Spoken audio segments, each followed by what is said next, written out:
marketing shit. Hold Motherfuckers say, on. motherfuckers. Look, welcome to Fans Perspective, episode 5. You know what I'm saying? We got my boy JD. What's going on, my G? What it do, bro? You already know, man. Appreciate you having me today, big bro. Yes, sir.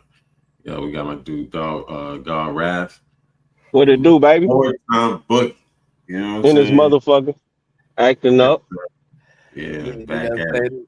It's Bogart Scott Free, aka Wartime Buggy. You know what I mean? Because we Yes, in sir. war. Yes, sir. Yeah, so first topic we're gonna discuss is this rich homie Quan thing, you know what I mean? Rest in peace to rich homie Quan. He passed at Rest in peace. 34. Yeah, You rest in know, peace. let me just, so, 1 second. Let me see something. Okay. All right. Rest in peace to my boy. They tried to drop me R.I.P. with a case, but you know I hadn't skated. I was singing like, Yeah, you. The hip-hop community mourning one of their own. Rich homie Quan has died at his home in Atlanta. The rapper's family confirmed his death to Rolling Stone. Rich was 34 years old.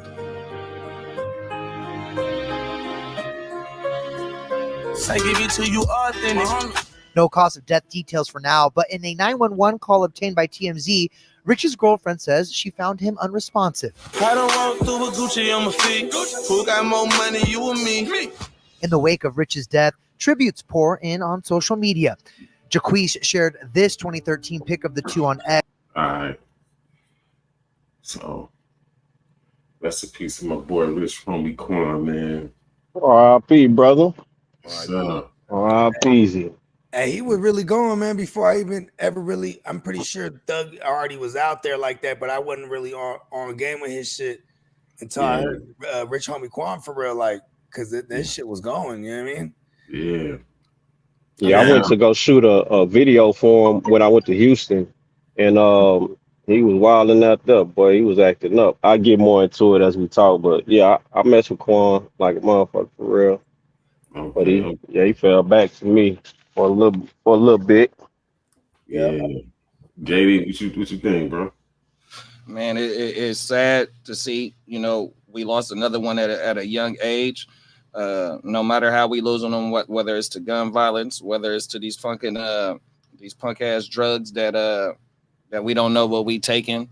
You know, 100% rest in peace to him. It's just sad that we lost another one.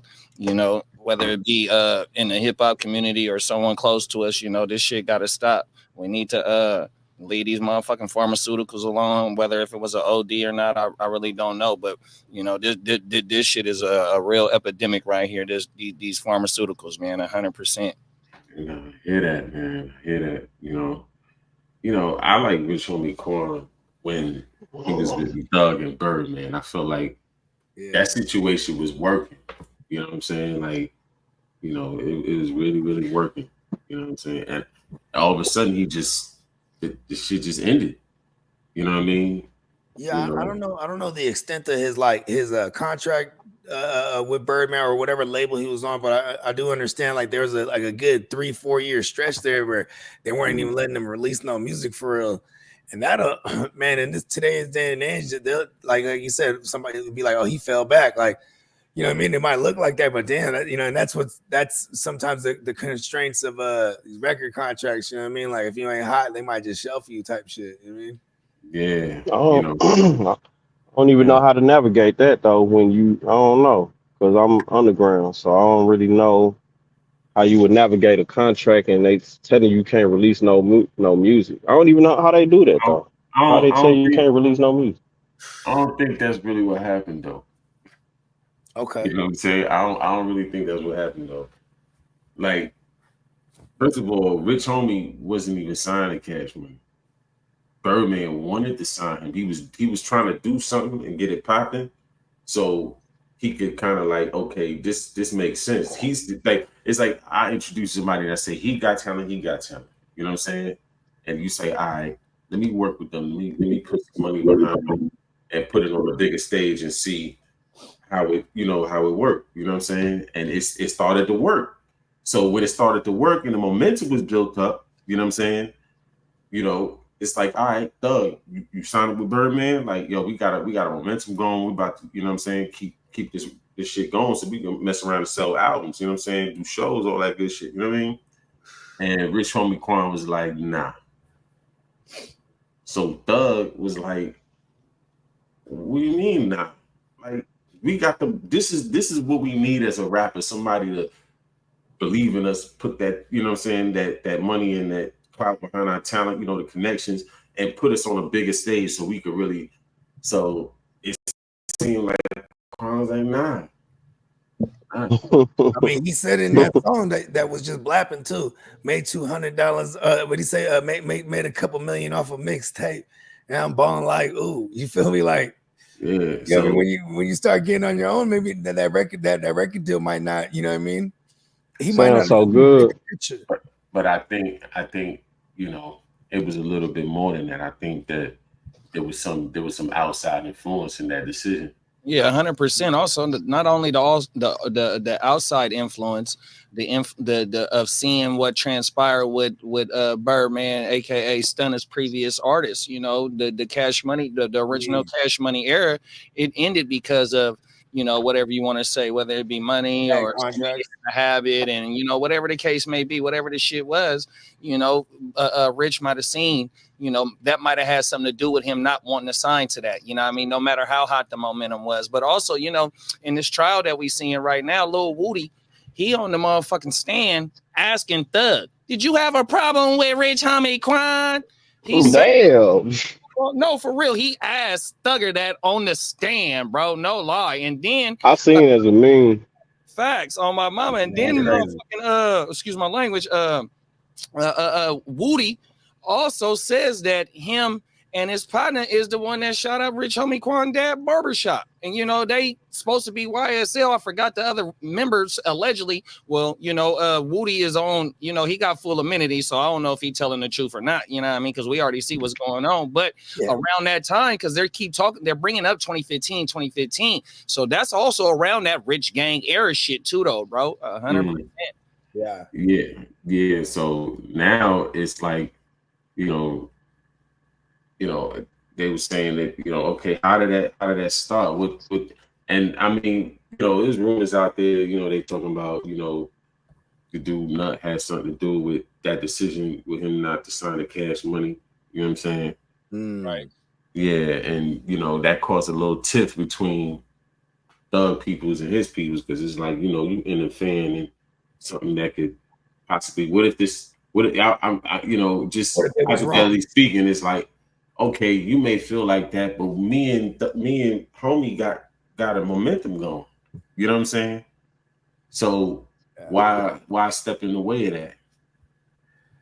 I can't even tell though why the momentum shift though. That's crazy. Over a dispute about paperwork and money. I don't really get that though. Like, I don't turn down for what? But see, the thing is, right? You got to realize, like, you know, if you with somebody, right, and somebody, same situation, but like, put yourself in their shoes, like, you know what I'm saying? Like, I don't know. I mean, I'm with my artist right now. If he turned down, I'm turning up. I ain't look. If you go do your situation, I'm still gonna keep it moving. Right? I can't stop for you. But you, Bogey, know how tough it is to get some real backing behind you. Right? So it's like, if you get that momentum, and then the person they remember they hollered at both of y'all at the same time. So it might be you and somebody else you rap with. And then you get that momentum, you know what I'm saying? And then it's like, we want to sign both of y'all.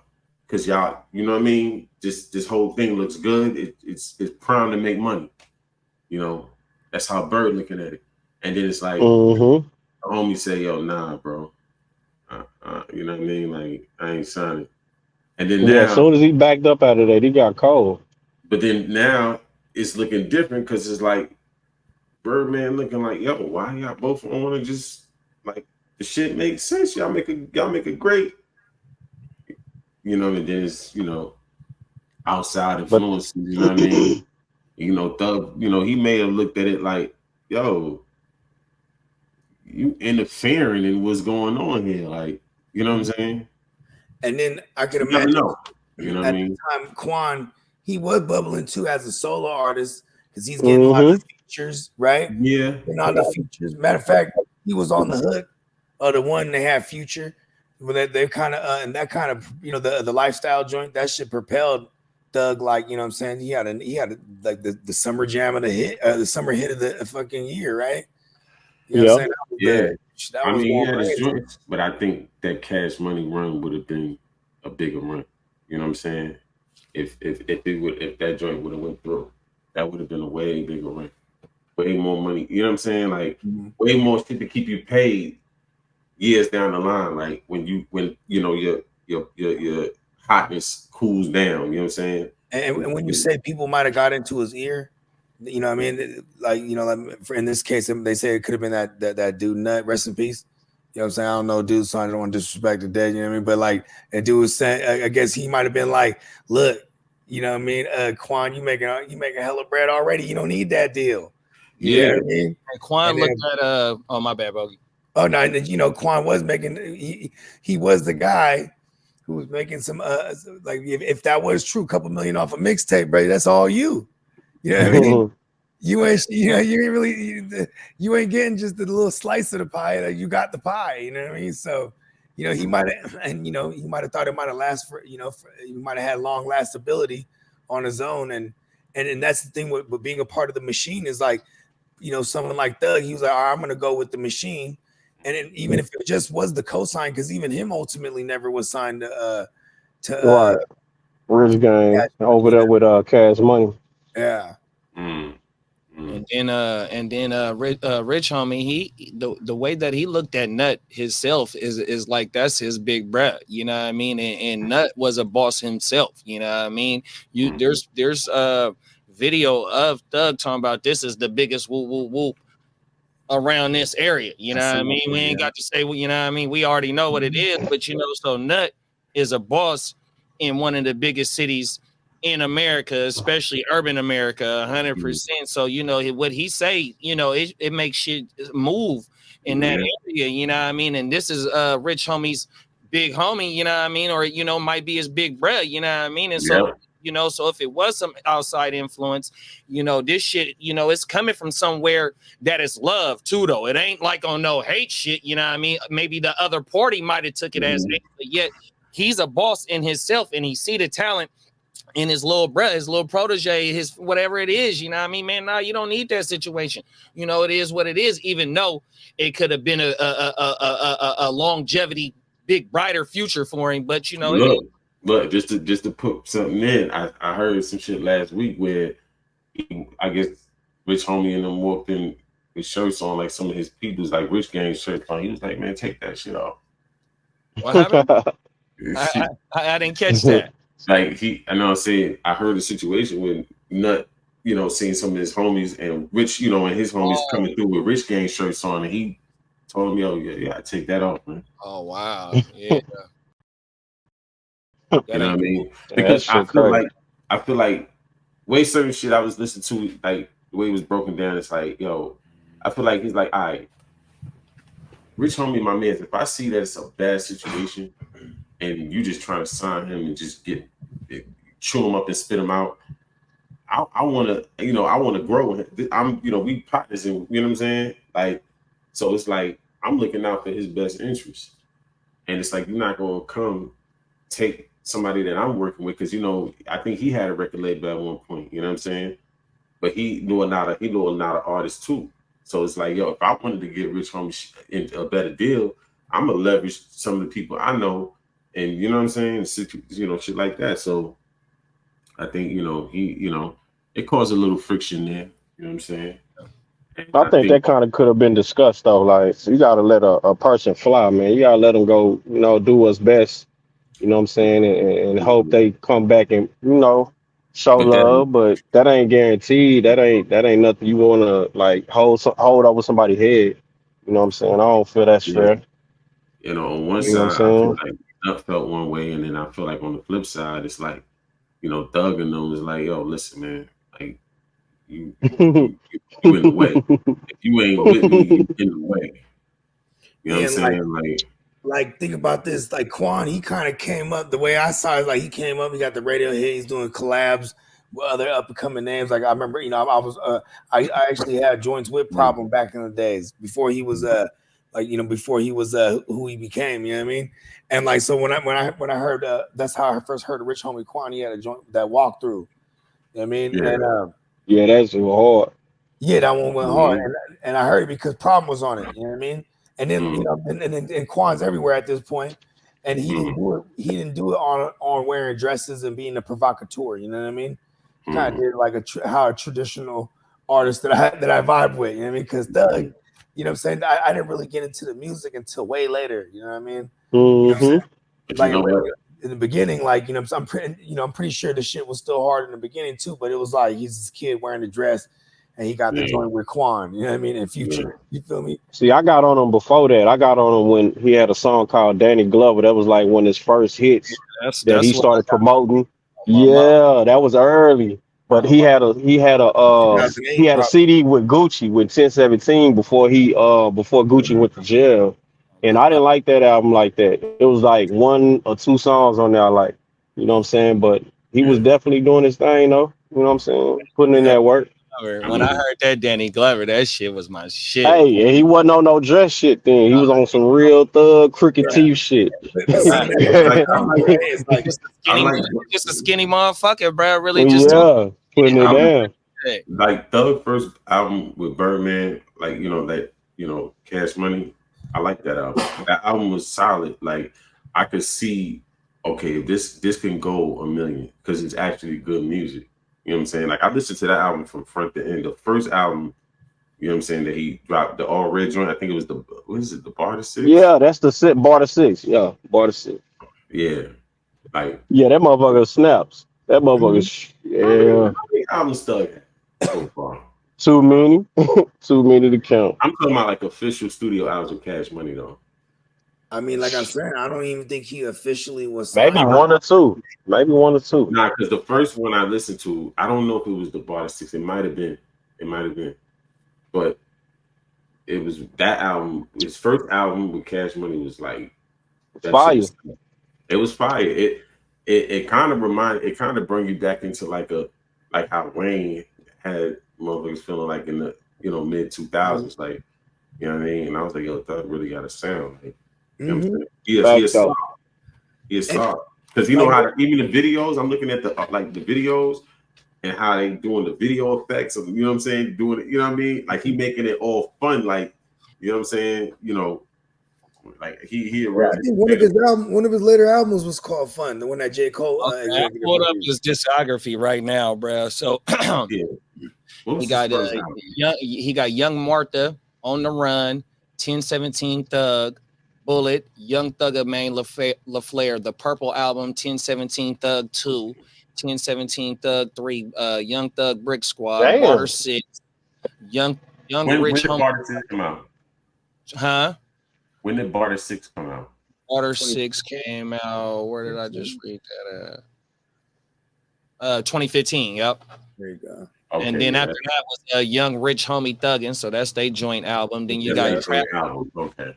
You got I'm Up, Slime Season 3, True Colors. Jeffrey is the one where he got the dress on the cover. Beautiful Thugger Girl, Super Slimy, Slime Language, So Much Fun, Slime and B. That's him and Chris Brown. That boy got too much. Yeah, he got a lot. But look, go ahead. To cap this, like when the trial came, they say he was supposed to testify, whatever. He didn't testify. He actually said things to actually strengthen Thug's defense. You know what I'm saying? So he left it on a real nigga note. You know what I'm saying? But he was definitely connected to the nut side of things. Yeah, yeah, and it came with his issues too. That shit with his pops on getting shot up. Like, what was that about? I mean, it could have been about anything. It didn't even necessarily have to be connected. But when Woody said he did it, it's like, oh, that shit. You you know, in the trial, like that's the longest trial ever. But you know, Shit, Free been going for Thug, like 5 like years for real. for real, that it's just really looking real tiring right now. Like, And that's why the Quan thing I is can sad. tell how the jurors feel right now. Like, yo, this is every Wrap day. it up. Like, Wrap it up. well, they might be entertained. They might be like, "What's new today?" Because every day is something new. Judges getting slipped around. This, What's going that. on in the outside world? Neither though. They can't have no contact with the outside world too. Yeah. Yeah, but I mean, Them you jury know, become their that family and dude, all they know. it will get a little stressful. But you know, rest in peace, Quan. You know what I'm saying? Rich homie Quan, man. And And it's sad, man, because you know. I would imagine like if they was brothers for real, like you know, like because both of them on record, every time they get on camera and they get asked about each other, they always say that's my brother. You know what I mean? I love him. Woo, woo. You feel me? They stay always consistent with that, and you know what I mean. Like I mean, for all we know, that situation while he saw, you know, they split, and then you know Quan went this way and the Thug went this way and propelled to like mega stardom. And then, you know what I'm saying? And then, you know what I mean? He's still tied in with this other shit. And now the nut situation. And then, man, he could have been going through it and self-medicating even more than it was when he was partying. And you know what I mean? And yeah, because even like the way she said she saw him, she thought he was just asleep. You know what I mean? Right. And so, because that could, to me, that's like, okay, this is what he does. You know what I mean? Sometimes you'll be asleep for 10, 12 hours. I've done it. I've slept so long where my peoples did and they was worried about me, bro. 100%, bro. Like, man, what the fuck are you doing? You don't know how to answer your phone, bro? I've been asleep for about 12 hours. What you mean, man? I'm tired. But, you know, also, you know, you be so burnt out going for 10, 12 hours working. Man, it just be so much shit, bro. And then you want to relax however you want to relax. But see, the thing is like, you know, somebody would have to, you know, sometimes you got to tap them a little bit, mess with them a little bit in their sleep. If that's your significant other, to make sure that, you know, everything's everything. Or even if your homie, you know what I mean, he might be passed out, you know what I'm saying? And you got to, you know, tap him and he start moving around. I know he, you know what I'm saying? Because sometimes dudes be stiff sleep and they quiet and you think they sleep and they be dead. Like, you know what I'm saying? So yeah, did you guys see the one video that I sent to the group chat about the lady passed away at her desk and then at the back? Yeah. That shit crazy, man. Like, how the hell? Yeah, nobody give a fuck about but you know what My it is? bad. People be caught up in they, you know, they moving around, they working and getting stuff done. Things get left behind. It's like, you know, they getting like, damn. Hey, real talk. Hey, I'm not trying to be light to any of this type of shit, right? But like, real talk. We was in Vegas just the other weekend. We doing a fantasy football draft. You know, a bunch of grown ass men. You know what I'm saying? And a lot of them that I grew up with, and we, you know what I'm saying, we're just partying like we did back in the days. But we're doing a lot of psychedelic drugs. We got all kind of designer drugs, right? Allegedly, you know what I'm saying. And I got one of the homies. He works graveyard, and he in there, and it's like I'm talking about. There's like 20 motherfuckers in this penthouse. And we partying, we're drafting, and dudes just sit, sleep. You know what I mean? The whole commotion. Do the whole thing. But he did eat like a whole, he ate a whole thing of like these mushroom chocolate bars, right? He just ate a whole bar. And like, you know, you eat a little square of the bar, you're good for like hours. He ate the whole bar. Damn. So like, you know, overdoing it. We just kind of go to check him up on it. He just sit there, didn't even move, like he's in a cocoon or something. Hey, all you had to do was go like this, make sure he was breathing. Yeah, you know, there's not. That's what I did. Put a cell phone under the thing. Like, he's all right. See him breathing. Oh yeah, he breathing. Weekend at Bernie's type vibe. That's what we was calling Bernie used to go, bro. Bernie used to. I was just watching Weekend at Bernie's. That music get to going, bro. Hey, Bernie. Yo, so all right. So we legit had to check on him because we thought we might have lost him for a second there. So, now, I got a question, right? What is what are some of the people that you look up to when you do what you do? Like, who is at the top of the pinnacle at what you're trying to do? I mean, Bogey, I can tell yours already. You know what I mean? Yeah. It's rap. So the richest rapper from the West or the Bay. You know what I mean? That's gonna be it. You already. Go ahead, though. I think I thought you had it on the money already because mine's Jay straight up. You already know. You know what I mean? If you want to talk about the top of the pinnacle, and like as far as like someone who like, will say like survive the drought. I wish you well. You know what I mean? That's how I write. You know what I mean? Because of Jay, like I'm writing some shit that's gonna go over somebody's head real quick. And we're saying some fly ass shit. Talking about the streets. So JD, like who's at the top of what you trying to do right now? Like so I go my whole little evolution, right? So like when I was a teenager, it wasn't my pops, even though my pops was, the main male in my life, you know what I mean? But also it was my cousin Kev's pops, you know what I mean? Because we ain't nothing but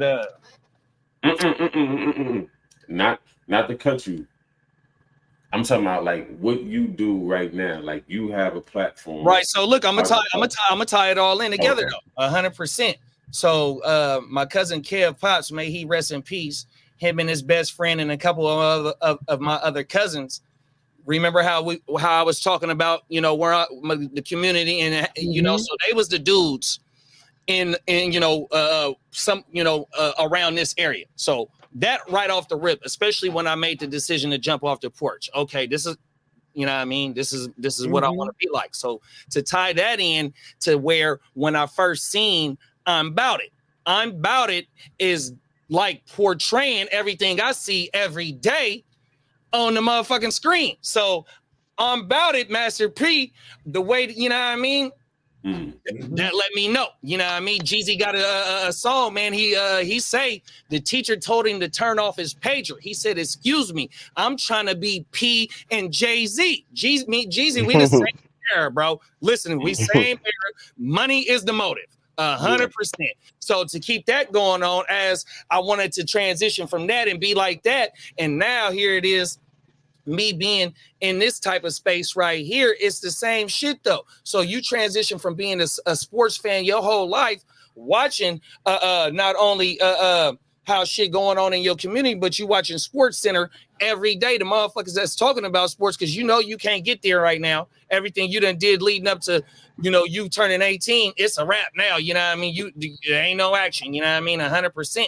So every day though, even though you still at the park, at the hood park, still doing what you're doing, you still talk about sports. So boom, not only naturally you want to talk about sports, but also you talk about like how when me and you met, Slim, we was doing content before we even knew we was even doing content, but yet you knew it because you already jumped in this game. You know what I mean? I didn't know it because it is what it is, but we doing what we doing right now on the mic on the other joint, 100%. So to tie that into everything, give me Mike Greenberg, give me Stuart Scott, 100%. Give me Joe Budden. He is the podfather. Give me Joe Rogan, 100%, because Joe Rogan talks about everything. He is stepped in with everybody. And then give me academics for the win. 100%, bro. Shout out to Axe. Say what you want to, and you got to give it up to Adam. I mean, and this is Autopoc Bogey right here. Bogey. I mean, while we're at it, I gotta say Vlad then too, because at least Vlad, he brought in like everybody, you know what I mean? It's just. And then one more thing, and I'm gonna shut up on this. Like how I told y'all in the group chat, like how I was going over the clip about the Dr. Umar shit. One of the main things that I took from it, bro, is when you were saying that the knowledge is there, the information is there. We got to just go dig for it. And even though money is one of the rulingest factors, so is the knowledge. And that I love how you said that, bro. And the knowledge, bro, we got to pass that knowledge, bro, on my mama. 100%. For real. Like, so Chris, I know your specialty is rather unique. You know what I'm saying? Like, what do you do? And then who are the people that you take pages out their book in what you do that are at doing what you do, but at a high level?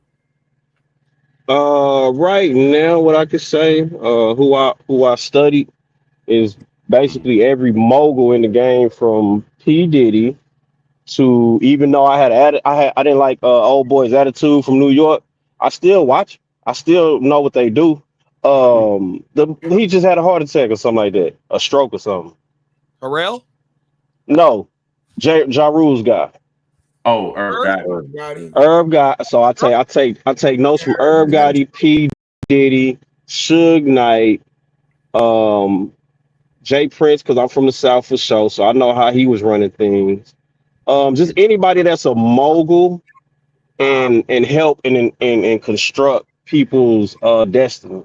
You know what I'm saying? I like to assist in that because trying to construct your own is cool, but it's a lot of work because you don't have that crutch, you don't have that kickstand, you don't have that 50 cent for sure. Let me not forget 50. So anybody that's gonna help somebody else, along the way as far as helping themselves, because they already know they can do what they do, but that's who I draw inspiration and guidance and just watch how they move and just understand. They make it possible to understand, like, just because I'm from the hood or I'm from, what I'm saying, the streets, played around the streets and stuff like that, it doesn't matter. Like, you can still achieve and be, what I'm saying, be great, what I'm saying, and help people.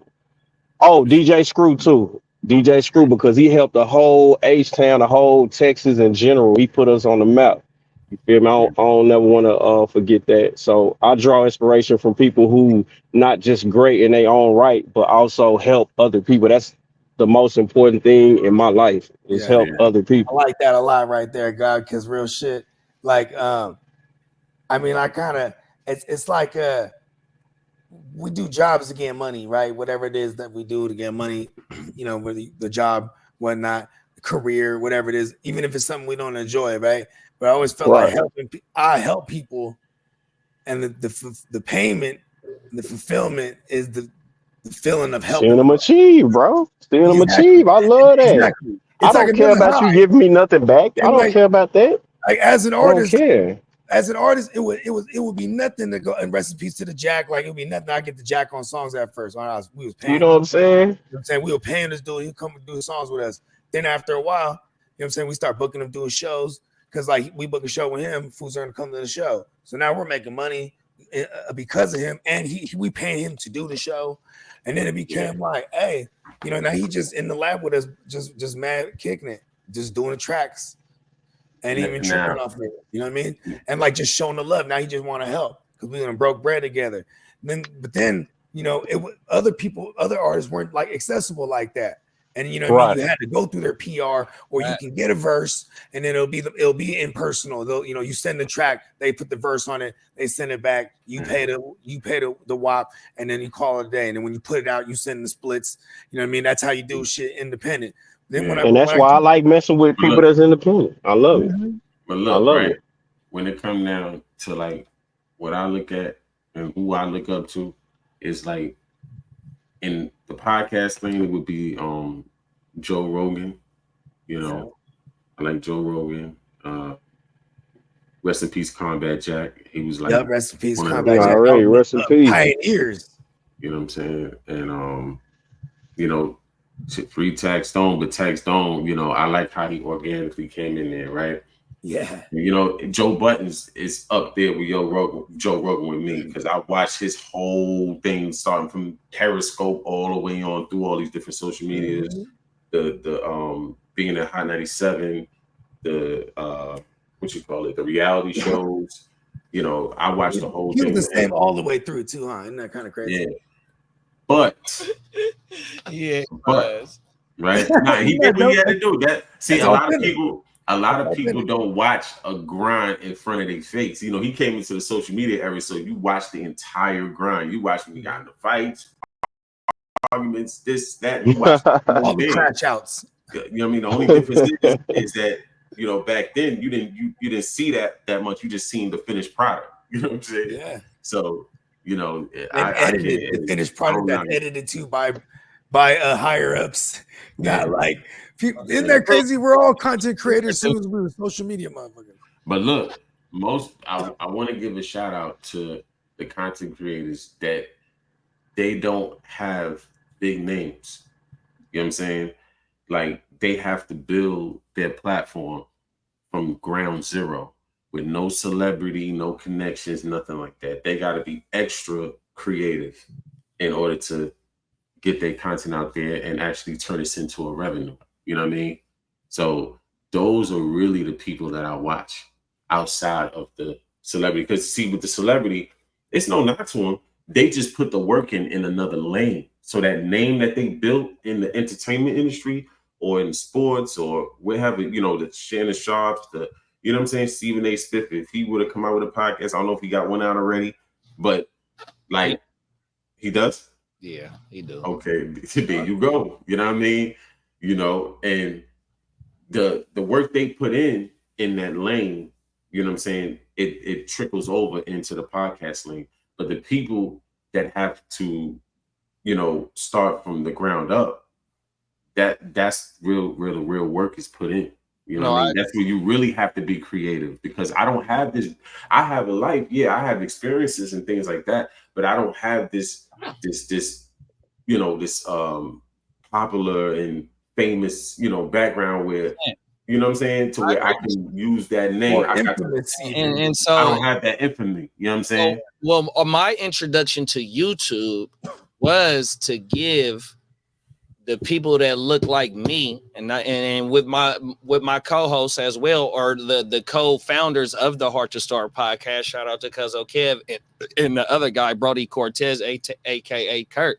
We jumped on this motherfucker in 2019, the year before COVID, to go ahead and put faces that look like us to play the shit that we play. You know what I mean? Because our representation of fantasy football is what the mainstream put out it, and it's the weirdo. Well, I can't say they all weirdos, but it's motherfuckers that ain't really from, you know, the culture. What did somebody say that somebody came over from Reddit? Remember the other day? They're like, "That's what I'm talking about." Oh my mama, it's real. They're like, this is a show where real motherfuckers is talking about having a real conversation, not this cookie cutter ass other bullshit. When we're talking fantasies, but just like insert subject, right? Like it's the same motherfuckers, but we're talking, you know, issues about politics or something, boom, or insert subject, fucking fantasy football. It'd be the same motherfuckers, same style.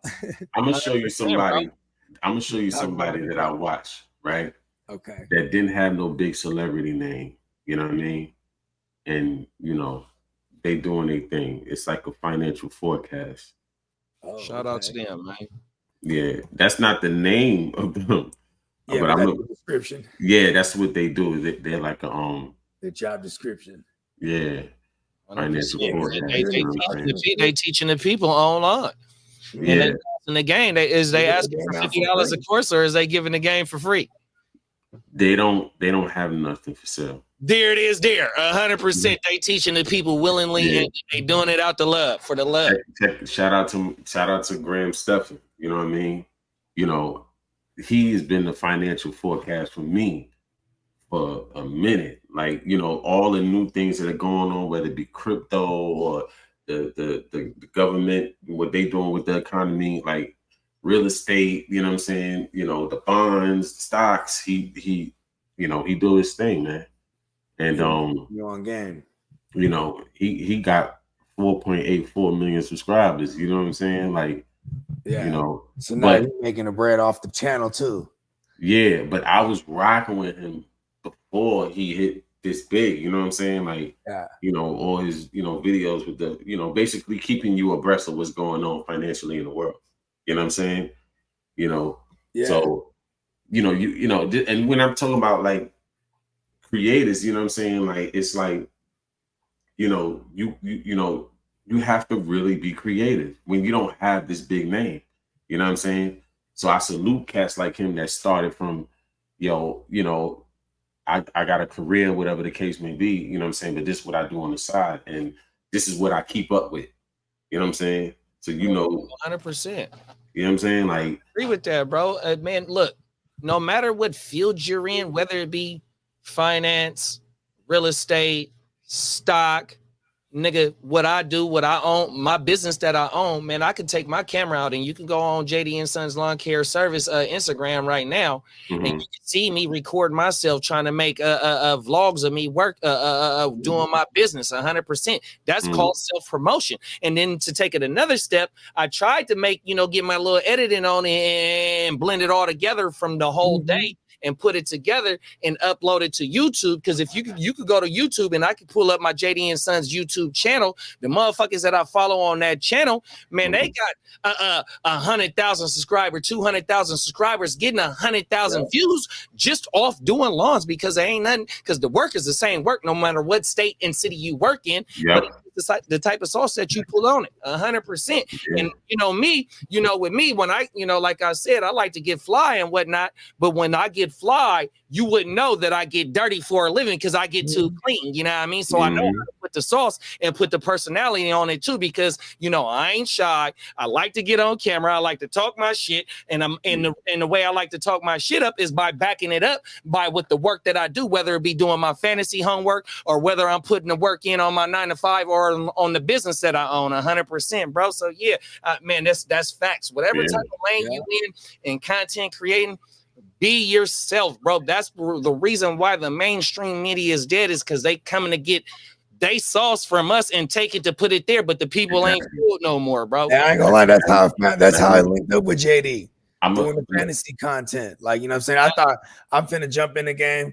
I mean, I was already rocking with podcasts, like just listening to them for a couple years at this point, 2014. Now I'm finding like fantasy podcasts. By the time I'm in 2019, I'm like, I'm gonna make content. And I'm thinking I'm the only drinking, smoking, mushroom eating motherfucker that's giving some killer advice. You feel me?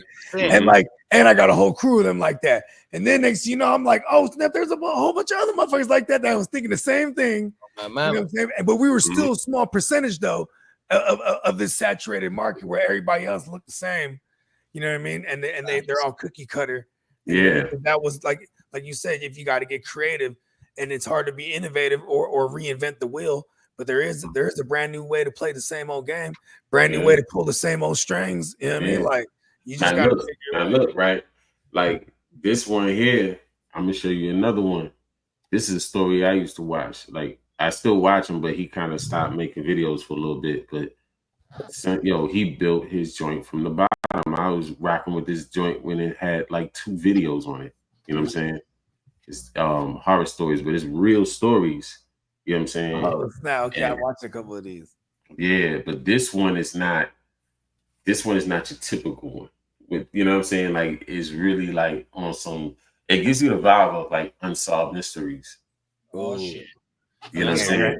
Unsolved mysteries used to give me bad dreams when I was a kid, bro. Yo, I'm telling you, that and it wasn't even the stories, it was also the dude. Yeah, it was the dude. He comes up in Philadelphia. This one right here. There's hella fog.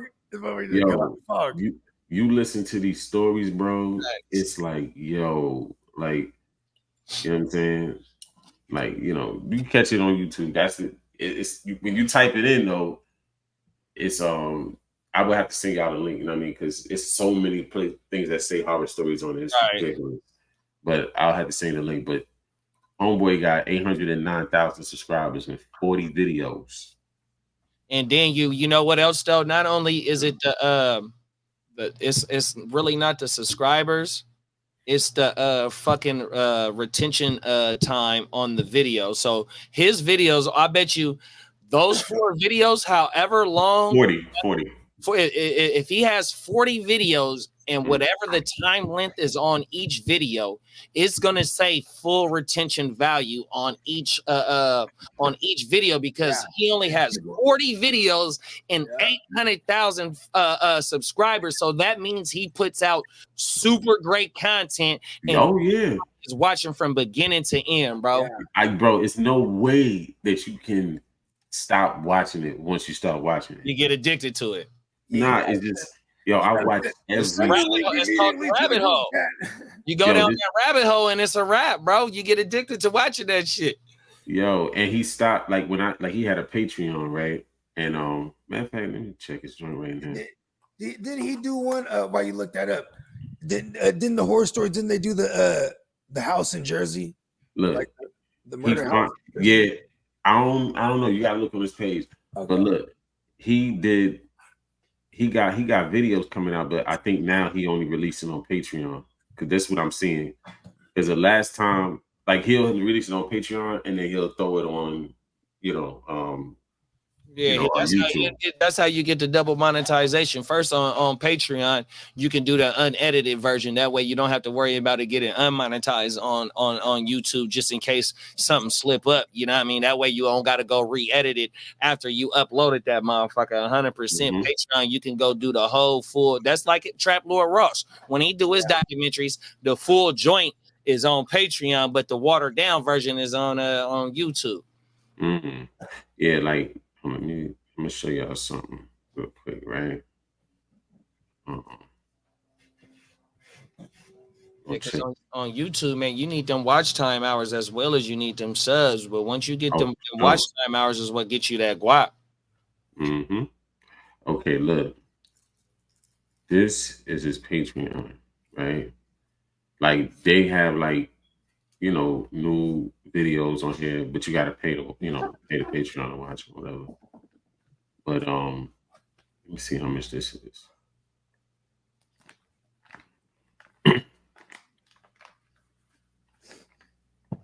You old paper chaser, you got your Glock on 5. You in the noise? He want $5 a month. And in the noise, you is 5. That ain't bad. $5 a month. You know what I'm saying? You know. See, what I do is I usually I see something like that, I'm like, cool, I'm gonna buy it a year. And then like, and it's funny because I'll just forget about them motherfuckers. Now let's see. Hey, Nakua out for 4 weeks. So that's what they say, it's official. Yeah, he and I are. It's all my fault. Good job with it. I got too bold in one of them ones, that Vegas trap I was talking about. I took Puka over. A bunch of us faded Jefferson, but I took Puka. I passed him for AJ, then swung around and passed him with Puka. Yeah. I should have took the Jefferson. Now, I'm trying to see, because I know before I was able to see how many subscribers he got on the Patreon. Let me see something. Yeah. Connections.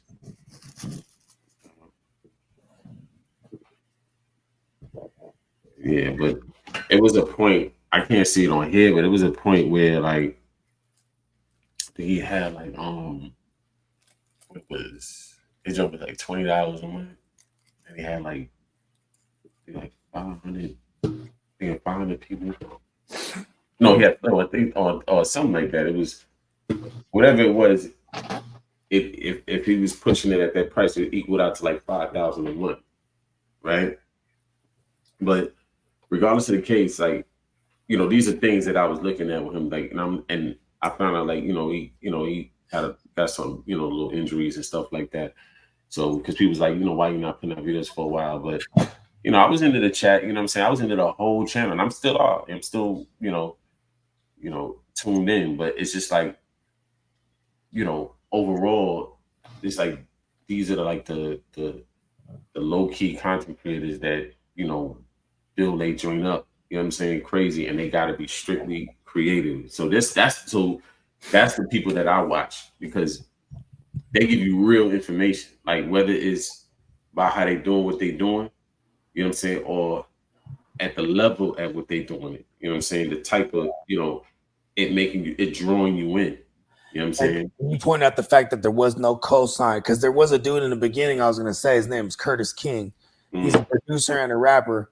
He's about my age, right? But like, he used to produce for TDE. He was an in-house producer. So a lot of the early Kendrick and Schoolboy Q and Absol, he's responsible for a lot of this. But about like 6-7 years ago, he started doing YouTube content, and he started from the ground up.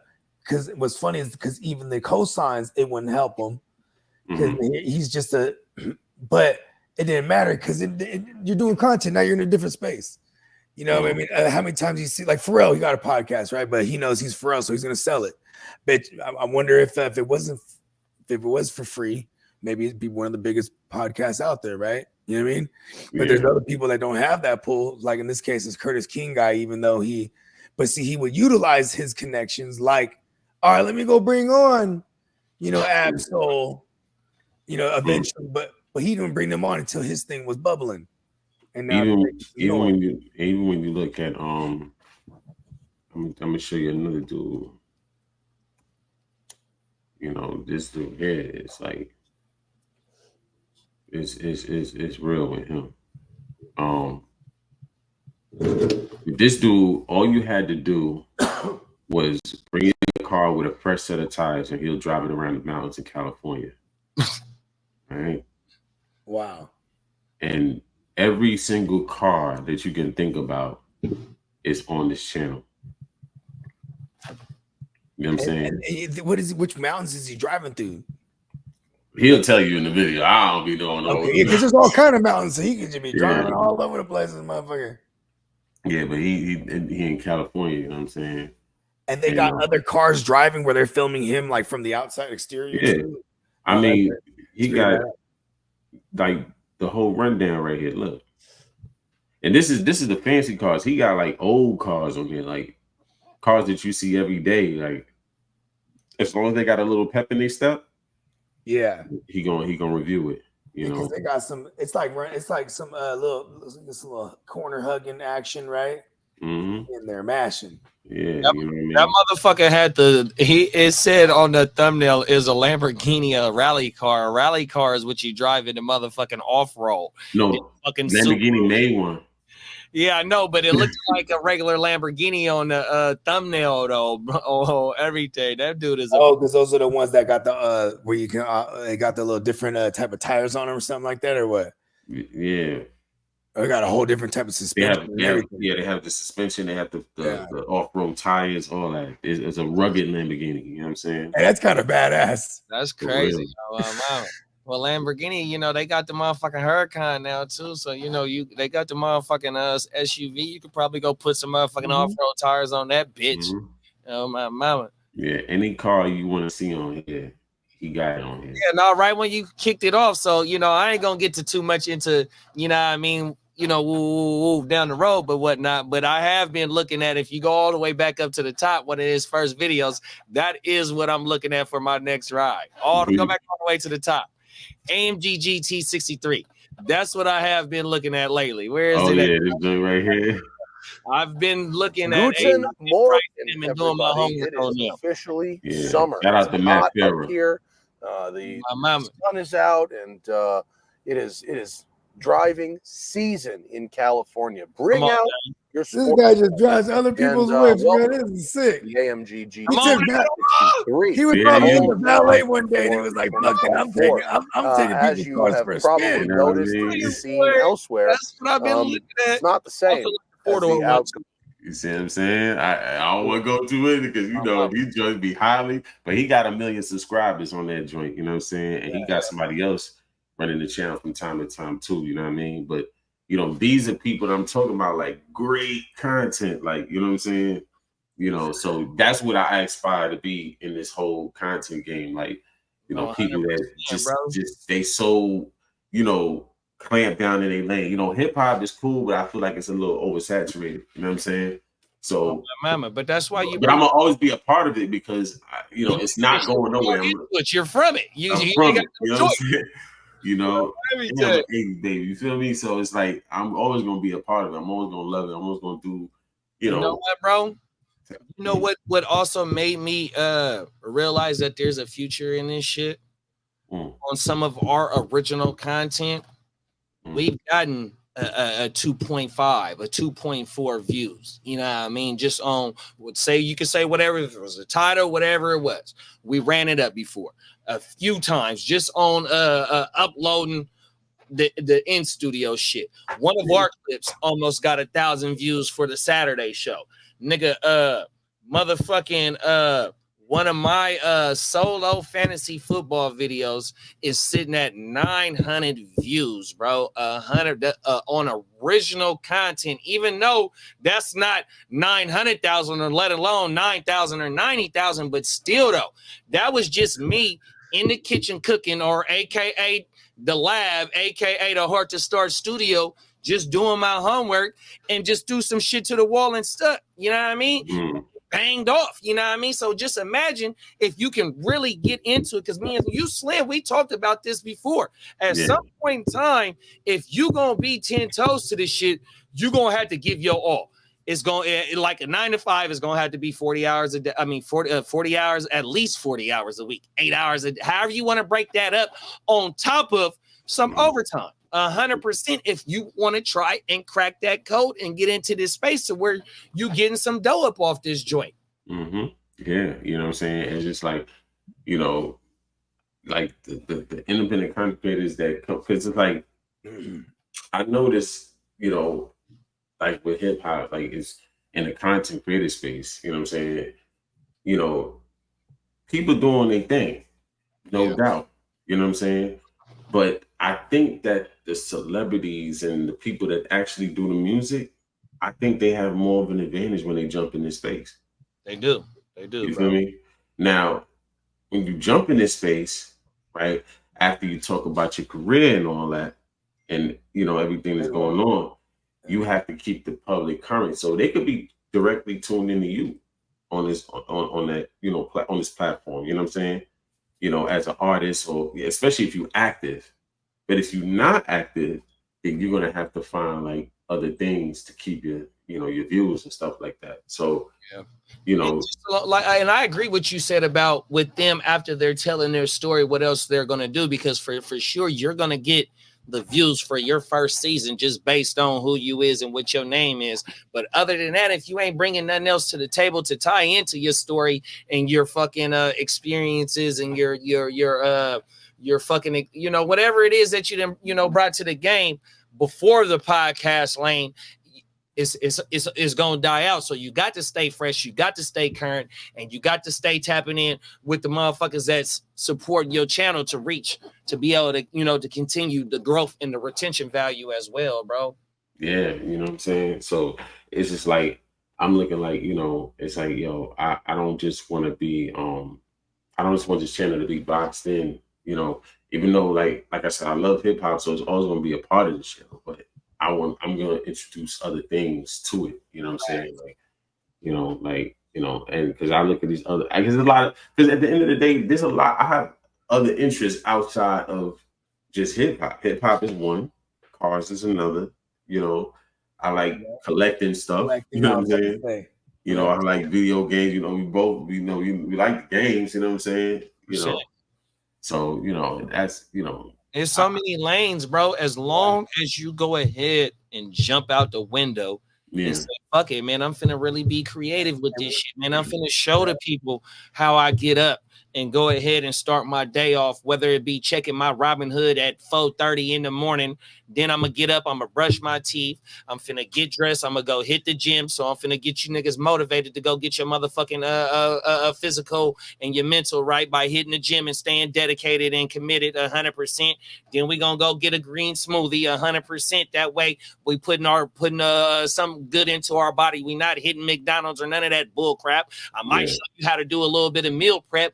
Boom. Now I'm finna show you the behind the scenes when I'm finna get on this podcast and how we cook up the titles and the topics and how we edit it and woo wop this and all that. Now it's time for me to get dressed because I got a power meeting with woo wop and wop. So we finna go hit down the woo wop. So I'm finna vlog myself getting dressed, going down to the night spot where it's cracking at, having a power meeting, show y'all how we do it. It's so much shit that you can do, bro, and it's just everyday life shit, bro. You just gotta have your own A1 sauce.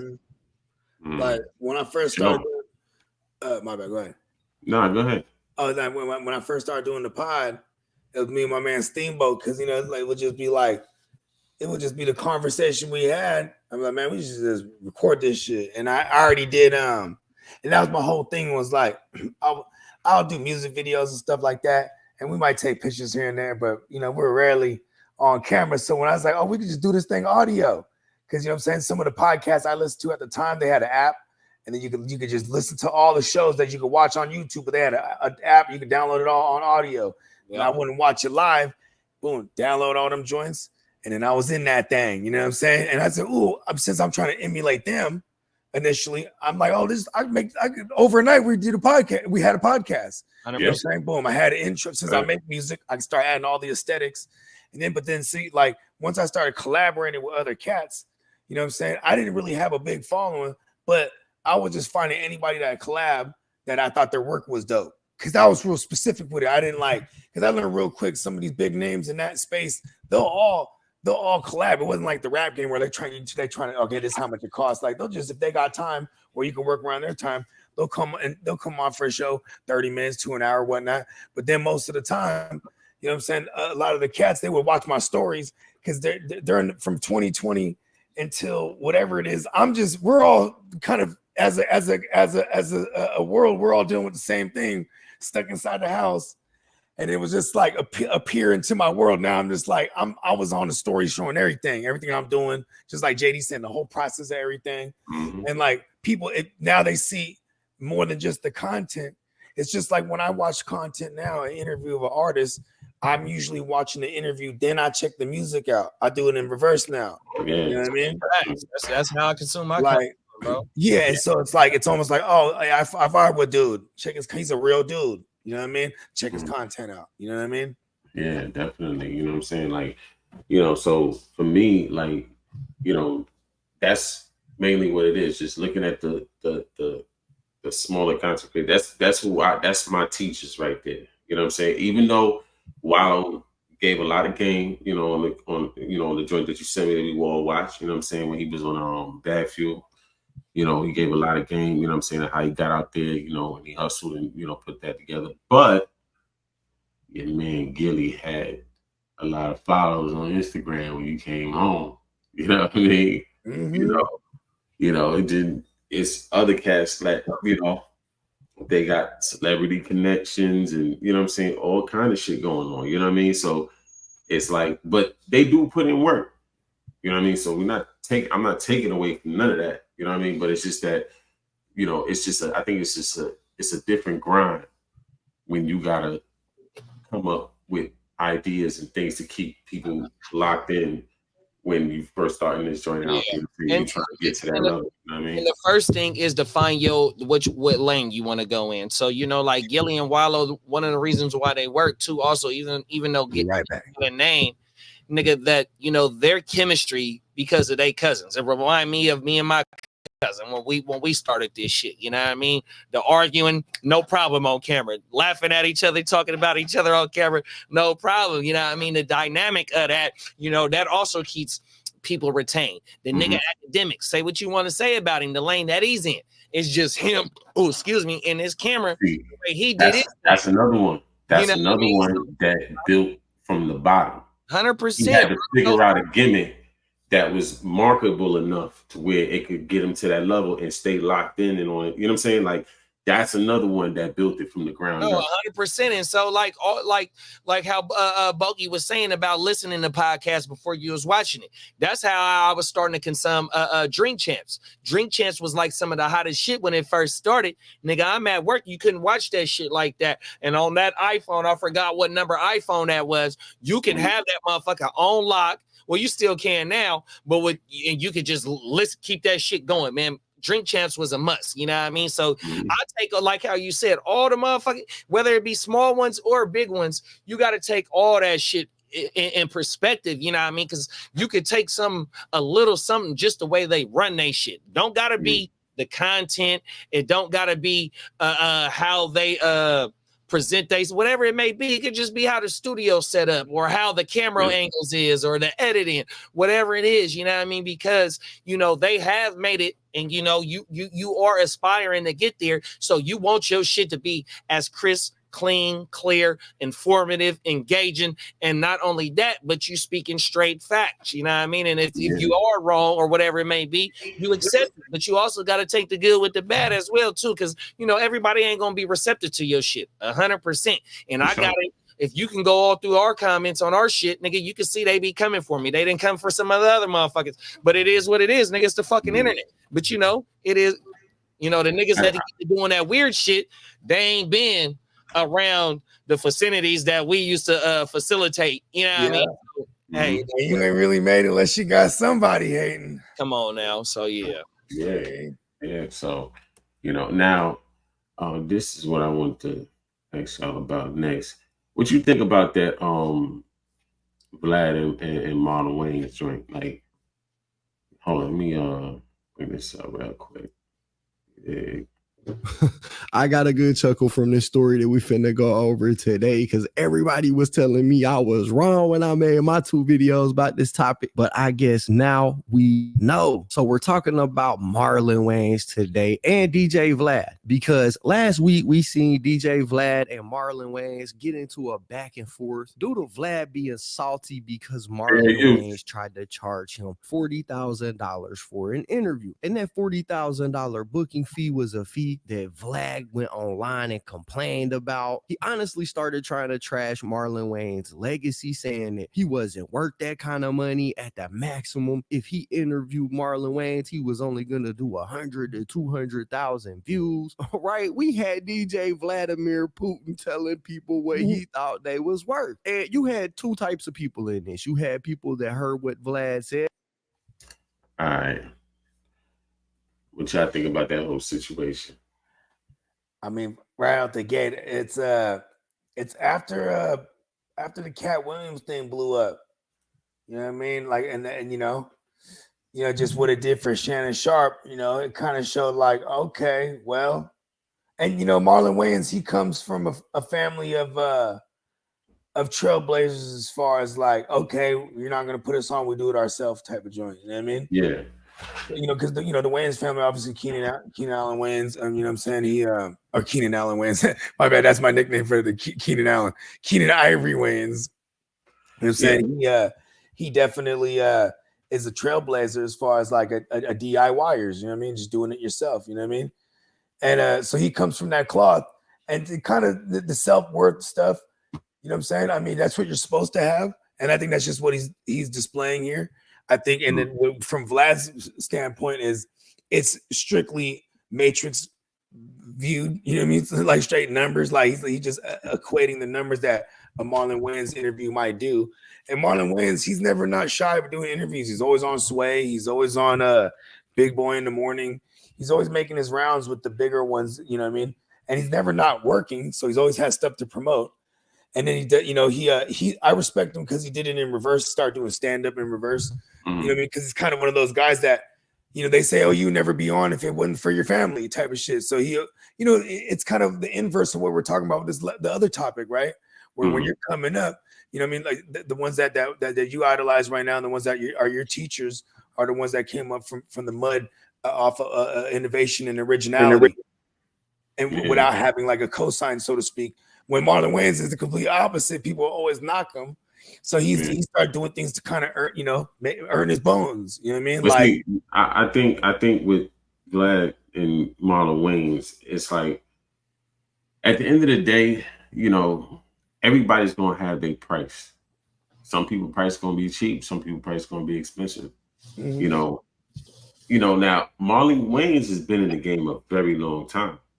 You know what I'm saying? So Vlad probably looked at it like, hey, I've interviewed people that came out, a long time ago, and I wasn't paying no $40,000 for no interview, you know what I'm saying? Plus you want 3% of my further earnings from my Vlad videos. Like, you just want to own my whole company, you know what I'm saying?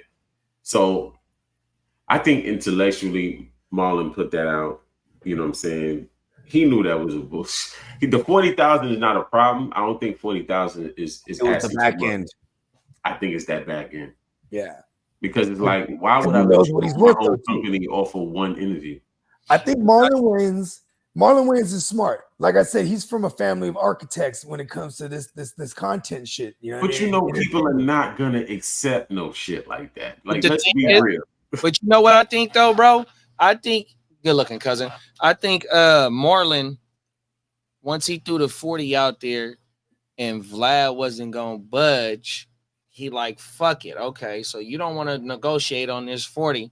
Well, look, if you give me the 30, whatever it is on the back end, we got something. So my thing is, Marlon knew that Vlad wasn't going to agree to none of that at all, because of course. But so Marlon, my thing is like, okay, Vlad, you tapped in with me to come tell my story, but yeah, you don't want to negotiate none of nothing. You know what I mean? So man, fuck you. I don't need you to go. I don't need to go on there and go tell my story on your platform, because he just was on and I bet you if Unc ain't gave him 40 and 30 on the back end, whatever it was. Marlon accepted because he wanted to come and just really sit down and tell his story on sit on the couch by the fire, buy Uncle Shay cognac. I don't know the name of the cognac. Sip it with him because I watched one of the clips and he was like, "Oh, you want to get into it right now, huh? I got to take a sip of this." 100%, no, for sure. So here's the thing, right? Here's the thing, right? Do you believe that there was some? Do you believe that Marlon felt some kind of way about Vlad before that situation?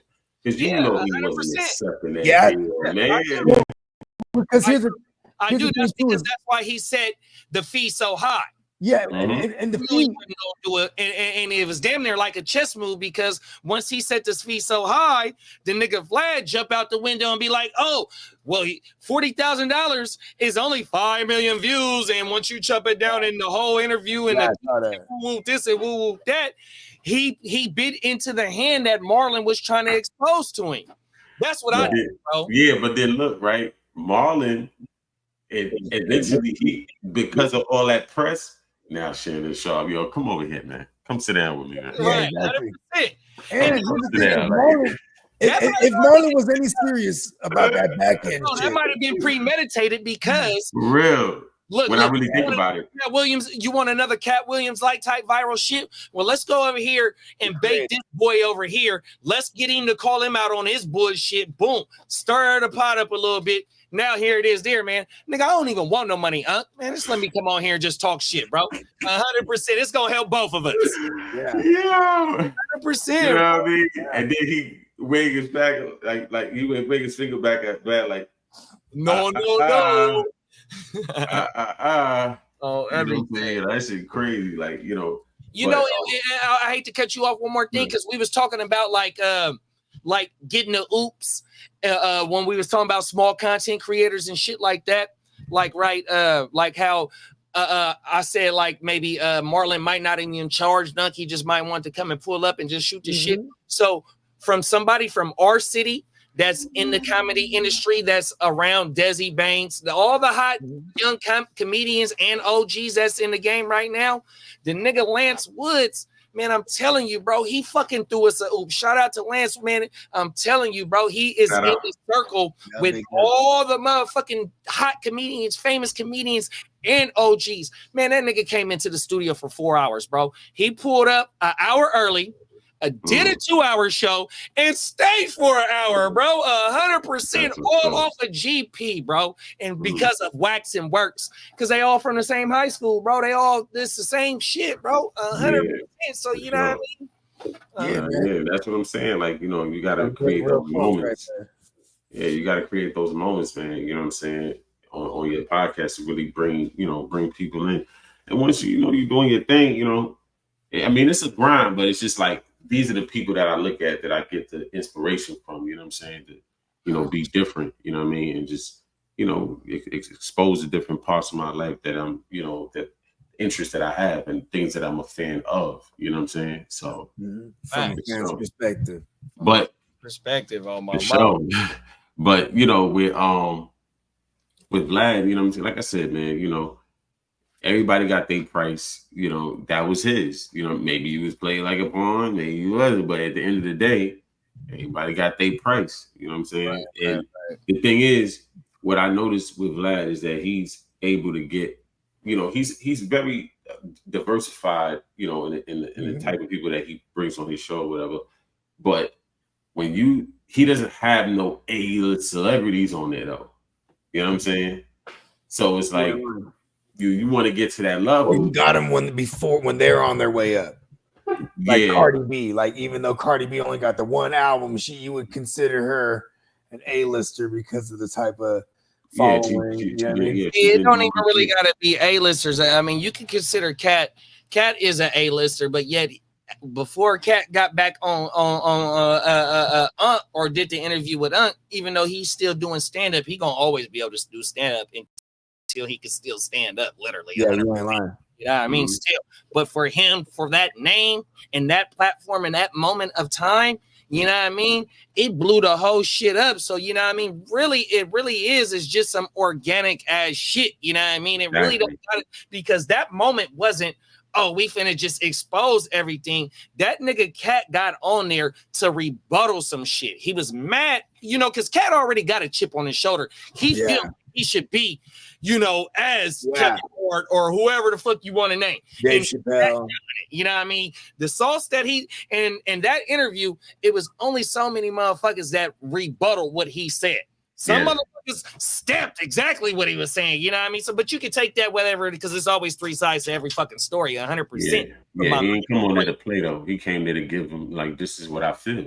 100%. You know, anybody's got something to say about what I feel, then you know, it was naturally cooked up. It wasn't force fed. It wasn't processed meat. It wasn't no motherfucking tofu that you fucking make, even though I ain't mad at tofu eating motherfuckers. But yet, when you come to this content space, the thing is originality. And just be yourself and let the shit just fly, bro. Wherever it take you, bro. You can always have bullet points and topics and shit like that, but let's not just let it flow, man. Let's not get trapped in that. Yeah, there it is, bro. You know what I'm saying? Yeah, you know what I mean. And the thing is, when you letting it flow, like even if you're doing, you know, cars, finance, real estate, you know, all these different things, like there's a guy that I follow, right? Let me show you. He like, you know, he just puts his channel on there, and when people talk about real estate, you know, I don't, when it comes to a lot of these things on the internet, when it comes to real estate, stocks and all that, I don't trust a lot of these people if they don't have credentials. 100%. You know what I'm saying? You know, and if their main goal is to sell you a course, Dunner nonsense. I can understand if you're promoting an institution, say like a Weeble, because there's my guy, I can't think of Richard Fain. I don't know if you ever heard of Richard Fain. I heard of him. Richard Fain is one of my guys. Richard Fain is the one that's told me to start buying Shiba 100%. And I hate to tell the people this, but I did cash in some of my Shiba because you know, my finances have been fucked up. But I hold a lot of Shiba, and I'm in it for the long term, not the short term. But to double back on Richard Fain, and he's a financier. You know, his best friend is Dion. He played high school ball with Dion. You know what I mean? Dion went to Florida State. He went to fucking Florida, but he's a financier, and he's gonna tell you real estate, stocks, the whole shit. And the only thing he promotes is Weeble. Weeble is just like Robinhood, and I got both. I got Robinhood account and I got a Weeble account. I'm gonna tell you a little bit more about that in one sec, right? Now, this is Mark Ferguson website. You know what I'm saying? Like, this is a YouTube page, and his website link is in here. You know what I mean? And shout out to Mark Ferguson. Yeah, like, you know, he been doing this joint for a while, and this like the first time he got a book on here, ebook, but this the first time that now he do got a blueprint on the website. I'm saying, let me bring that up. We got a blueprint on the website. Because and see, like but I learned a lot with his joint because, you know, it's organic. You know what I'm saying? Oh my mind. All right, so this is the website right here. Now, his blueprint joint, you know, he got a course of $14.99 or whatever, but I didn't, you know, then he got one for $199, which is funding and financing, you know. But I've seen him doing his thing for a while on YouTube, like before he even did all of this. You know what I'm saying? You know, and you know, it's, you know, I like organic people that's really into what they do. It's not just trying to just always sell you something or everything. Yeah. Like when you look at his videos, he give you his everyday experiences with what he go through with real estate. And that's the thing though, like, right? So when a motherfucker is taking me through their day on what their main piece of content is on their channel, it makes it a little bit more susceptible to believe. So say like in my case, if I'm showing you me mowing the yard, shaping up the bushes, edging the motherfucking edging the grass, weed eating, spraying the weeds, picking up your leaves, if I'm showing you exactly what I'm doing and then I'm telling you my secrets because I got the experience. Not only do I got the experience, nigga, I'm showing you what it take for what my 40-hour schedule look like on this shit. You I understand that. But now if you on camera and you just telling me, oh, you can do this, this, and this, and this, all you got to do is just go on the website, but yet you still trying to sell this shit for $20 a month or whatever it is, man, it's not hard to believe because him is showing me shit like, because at the beginning when my credit was fucked up and I was going through my first debt consolidation, nigga, that's where I come across the nigga Scam Man, aka Man, and jump on somebody else's credit. You know what I mean? As long as they paying a credit card bill, you can shoot your shit up, shit like that. It was all types of shit, right? Yeah. But you know what I mean? I'm steadily checking for his content because I'm trying to take the cheat code, not knowing that, bro, if I go ahead and get this nigga this money, bro, you might even get yourself a little bit even more in trouble if you're not really knowing what you're doing. Playing with this credit right here. So what was you gonna pay him for? Try to fix your credit? Hey, real quick. No. Speaking of before I get in trouble, hold on. I gotta take off because I gotta go pick these kids up from school. Okay. I get in trouble, I'll see you tonight, big bro. Yeah, I'll tap in with y'all. In a couple minutes. Yeah, for sure. Appreciate you having me on, Slim. Yes, sir, man. Appreciate you, Bogey. Jim Wealth. GemWealth.net. You know what I'm saying? And check him on YouTube. You know what I mean? Yeah, man. Yeah. Fuck with it. You know what I mean? For real. Yeah. I'll let your boy. Yeah, man. But you know, with the whole situation, you know what I'm saying? It's like, you know, what you contemplating on paying him for? Well, see, it really wasn't on contemplating paying him. You know what I mean? What I was thinking about was just jumping out the window and getting the motherfucking the credit repair specialist. I Googled credit repair specialist because not only you can he was talking about you can go ahead and download the letter to go ahead and send to your creditors to go ahead and see if you can get these charge-offs off, because as a debt consolidation, shout out to National Debt Relief. Them is the niggas that plugged me my first time to help me get out my debt, you know what I mean, and get the shit wiped off, you know what I mean. Also, while I was going through my debt consolidation, I was contemplating on trying to help further my credit score to get all this shit off, because nigga, I'm doing negotiation. So say if I owe 10 bands, nigga, the debt relief niggas will get that shit down to 3,500, but yet it is still report on your credit as a charge off. So what Man was talking about is, nigga, you can either pay this shit to go ahead and get a credit specialist to go ahead and clear this shit off, and they'll write the letters for you. Now it might take 3 months, it might take 6 months, it might take 12 months, but you still got to pay monthly in order for these motherfuckers to attack the creditors to get your shit off.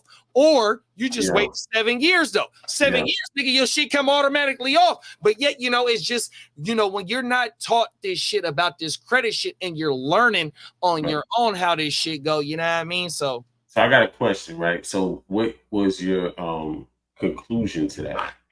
Oh, so nigga, I just completed the motherfucking debt relief. And nigga, I'm gonna be 100% transparent right now. Nigga, that was like in 13 or 14. Nigga, I back on the phone, nigga, with National Debt Relief right now, nigga, because I'm in the same predicament right now, but it's because of me believing in myself, and shit didn't just transpire as fast as I wanted to. So, nigga, right now, nigga, I'm glad to be in it right now, because, nigga, I got everything that I need to believe in myself to make my shit happen, whether it be this or the shit that I own 100%. So right now, nigga, I'm happy to tell the people, nigga, that I done fucked up financially and I'm back on or I'm trying to get back on track. But the reason why this time is because I believed in myself on trying to push my motherfucking dreams, and I'm still 10 toes on the entrepreneurial shit. So the thing is, right? Why didn't you mess with Ben McKevin joint though? Well, because I mean, you know how that shit go, bro. When you come across somebody that's in the hood and this nigga got fake gear, You know, you may look at it, this nigga in the trunk, you know how the boosters is. The booster will tell you, nah, nigga, this iceberg. Nah, nigga, this platinum FUBU. But knowing damn well this is not ice. What's the opposite of ice? Nigga, hot. This is firebird, and this is this is gold FUBU. Nigga, there ain't no such thing as that shit. So you can kind of hear the way that a nigga maneuver and wiggle, you know what I mean, sometimes if this shit is real or not, you know what I mean? Plus, also, as I'm contemplating this shit, what's the one white boy name? Spencer, that does the he expands the gurus, Spencer Cornelius. Spencer Cornelia. Have you ever heard of him? Yeah, I heard of him. Spencer Cornelia, he gets on my radar because once you start typing in YouTube on certain subjects and you'll get all aspects of it. And so Spencer, he also started calling out some of these fake ass gurus coming with facts, but also because I'm gonna tell you something. I've been there and done that. You know, I paid that bread, lost it. You know what I mean? All that, yeah, with all that bullshit. You know what I'm saying? With him, you feel what I'm saying? So at the end of the day, like there's no such thing as you know, paying for credit repair and all that nonsense. Like, you know what I mean? You know, 100%, bro. And that's the thing. You don't learn that the hard way. So it's like, you know what I'm saying? At the end of the day, you know, you go, you know, if you want to learn more about your situation or how to get your situation right, call a financial advisor, somebody that's official with credentials. You know what I'm saying? You know, but also tap in with niggas that done been through it. So like my best thing like on how to build niggas credit is, nigga, like right now, if you just starting off and you got a little bit of paper, no matter what you try and go get, maybe a car, a piece of jewelry, they might give you a secure credit card or a non-secure credit card. A secure means you got to put up $500 to get maybe $1,000 worth of credit. But even $1,000 worth of credit, nigga, if you go buy some, say for like $300, right? Nigga, as long as you pay that motherfucker off for that whole year, you just continue to make payments. Don't go ahead and pay it right off because it shows that you're not establishing credit over time. So you want to go ahead, that 300, man, pay that off in a year. It shows the creditor that you're able to go ahead and do this in that year because it happened to me. Look, I go from getting, when I came out of the first time out of my debt relief shit, when I came out of it, I got a non-secure credit card from Capital One with $1,000 limit. And then since my bank was Bank of America, I got a $500 secure credit card with like $100 deposit, right? So in that first year, I got my $100 back from Bank of America. That shit shot up to 1,000. That Capital One shot from 1,000 nigga to 5,000. Then they sent me a pre-qualifying offer for a $20,000 auto loan. Nigga at 3%. Then so look, when I went and got that car, you know what else happened, Slim? I wrecked that. And that's how I got the A5. And I signed the A5, a $30,000 car, nigga, from a nigga to go from debt relief to damn near a 700 credit score to go to the Audi store and walk away, nigga, with no money down. So it's attainable, but that was one of the fucked up investments I made because since I paid it with no money down, my loan was a 7-year loan and I paid $500 a month for my car, but the interest rate was only 3% because I had good credit within like 2-3 years. So it's obtainable, but we got to tell our people this shit too, though. You know what I mean? We got to tell them like, bro, man, fuck that car. You build your credit up. But what do people do about charge-offs though?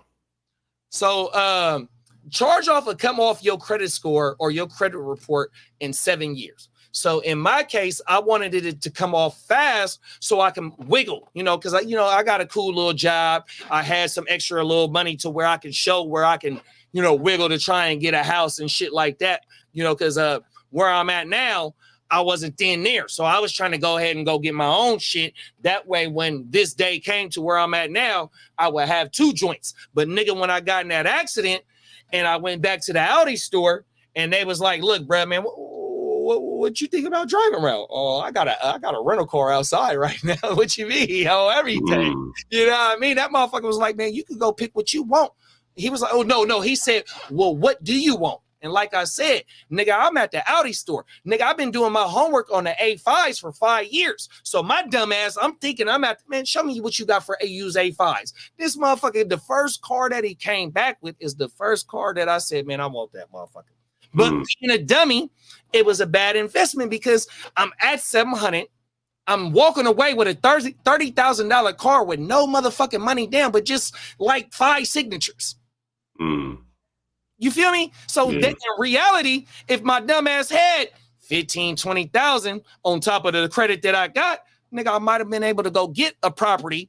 By the time it's time for me to go ahead and get to where I'm at right now, nigga, I got 2 properties. But I wasn't thinking like that though, bro. You know what I mean? I was wiggling like how I was wiggling in my 20s, trying to reach my 20s in my early 30s, nigga. No, I definitely, you gotta go through these things sometimes. You know, some people are smart with it and they just move and maneuver with it off rip. But sometimes you gotta go through these things to learn.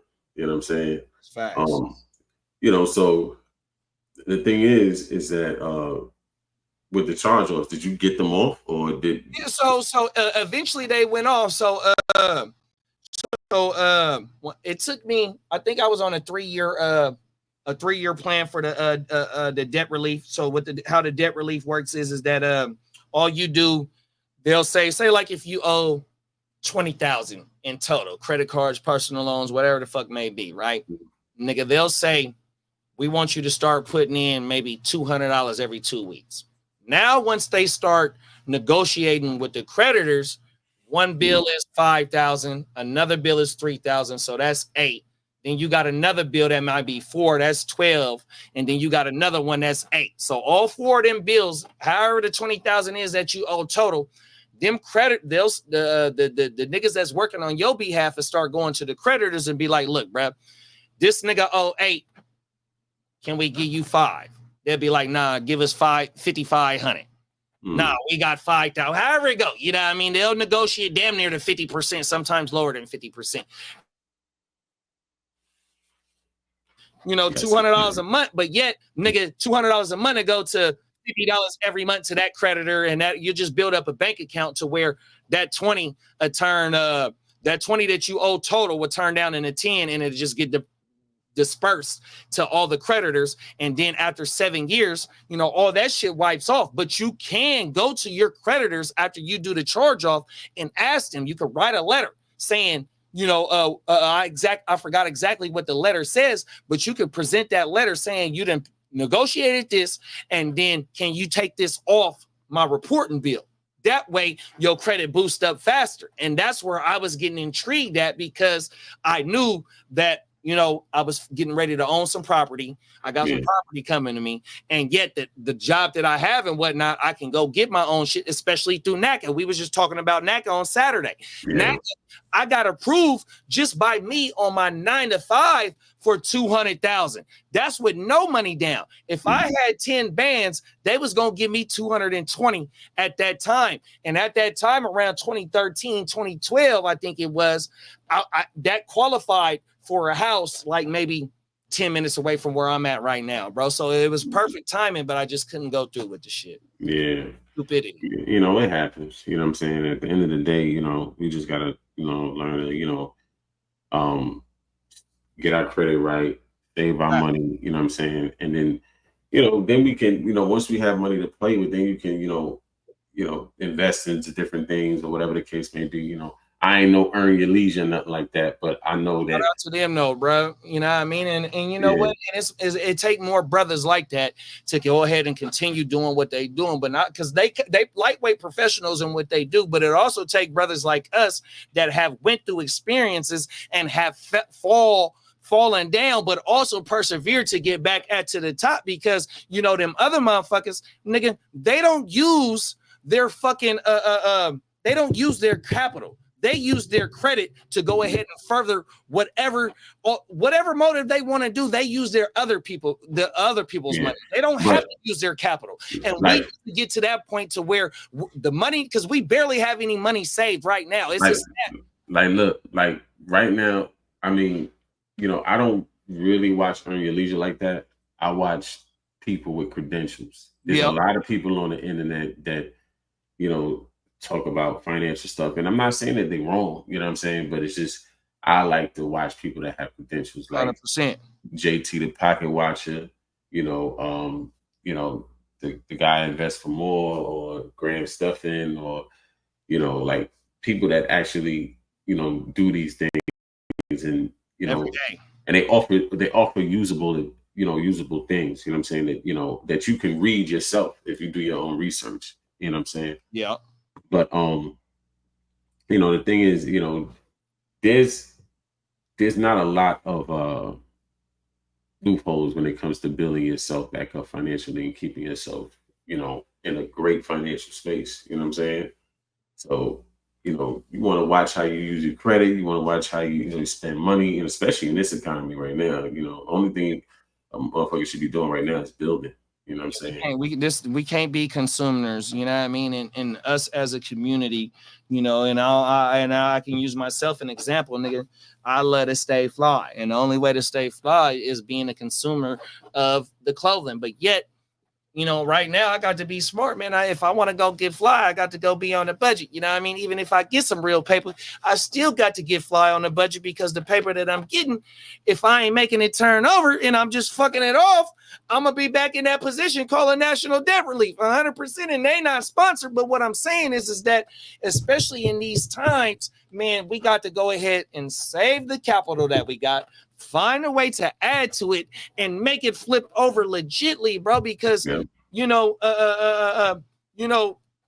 when our generation was in our teens and our 20s, it ain't like that right now 100%. So it's raining the feria, you know what I mean? The fucking the Lucchini is not falling like how it used to be, you know what I mean? It's still there. It's a whole bunch of Lucchini for us to go get, you know what I mean, legitly. But yet we're gonna have to put the overtime in. Like Slim said, man, knowledge is wealth, and knowledge is out there, you know what I mean? It's out there, bro. It's out there. You just gotta look for it, bro. Anything you want, you can research it. You got AI now, shit like that. You can research it and find it, But anyway, it's been a great show. You know what I'm saying? Come on now. JD, tell them where you at. Shit, man. I'm on a fan's perspective. Whenever Big Brad tell me he need me to pull up, 100%. That's the show. 100%. Shout out to Boogie Vision, man. You can also catch me on Heart to Star podcast. You can catch me on Gym Wealth. Shit, man. Other than that, man, we pushing this community together, man. Y'all know what it is. Yep. Shit. Shout out to God Rav, and shout out to Bogey. You know what I'm saying? You can catch them on their respective platforms. You know what I'm saying? And we out. Come on now. Sir.